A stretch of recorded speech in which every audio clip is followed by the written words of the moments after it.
ബീഫില്ലാതെ എന്താഘോഷം? Beef നിരോധനം നിലവിൽ വന്നെങ്കിലും പെരുന്നാൾ ആഘോഷിക്കാൻ ബീഫ് എങ്ങും സുലഭമായി ലഭിക്കുന്നുണ്ട്. എന്ത് കഴിക്കണമെന്ന് പോലും തീരുമാനിക്കുന്ന ഭരണകൂടത്തിനെതിരെയുള്ള പ്രതിഷേധം കൂടിയാണിത്. ഏറെ ചർച്ചകൾക്കും സംവാദങ്ങൾക്കും വഴിയൊരുക്കിയാണ് കേന്ദ്രം ബീഫ് നിരോധിച്ചുകൊണ്ടുള്ള ഉത്തരവിറക്കിയത്. ബീഫ് നിരോധനം വന്നതോടെ രാജ്യത്തിന്റെ വിവിധ സ്ഥലങ്ങളിൽ കൊലപാതകങ്ങൾ വരെയുണ്ടായി. എന്നാൽ ചെറിയ പെരുന്നാൾ എത്തിയതോടെ വഴിയോരങ്ങളിലെല്ലാം ബീഫ് സ്റ്റാളുകൾ സജീവമായി കഴിഞ്ഞു. സ്റ്റാളുകളിലെ തിരക്കും അത്ര കുറച്ചൊന്നുമല്ല.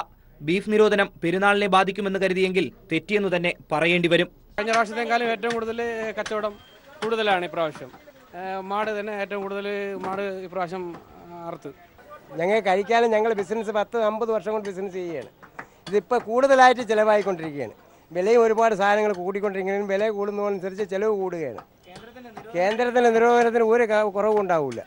ഇവിടെ ഞങ്ങൾ എന്നെ ചെയ്യും എന്ന് വിചാരിച്ചോളൂ. ഉത്തരേന്ത്യയിലും മറ്റും കന്നുകാലി കച്ചവടക്കാരെയും നിരപരാധികളെയും സംഘപരിവാർ സംഘങ്ങൾ ബീഫ് നിരോധനത്തിന്റെ പേരിൽ ആക്രമിച്ചു. പശുവിനെ മാതാവെന്ന് പറഞ്ഞ് ആക്രമണങ്ങൾ അഴിച്ചുവിട്ടെങ്കിലും ബീഫ് കൊണ്ട് വിരുന്നൊരുക്കി പെരുന്നാൾ ആഘോഷിക്കാൻ തന്നെയാണ് കേരളത്തിലെ ജനങ്ങൾ തീരുമാനിച്ചിരിക്കുന്നത്. നിരോധനം നമുക്ക് ബാധകമല്ലല്ലോ.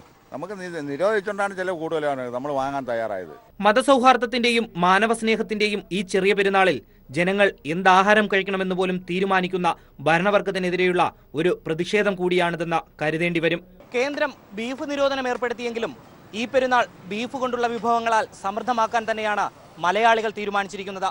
ക്യാമറമാൻ രാഹുൽ ചന്ദ്രനൊപ്പം റിനു ശ്രീധർ, ന്യൂസ് ബ്യൂറോ, തിരുവനന്തപുരം.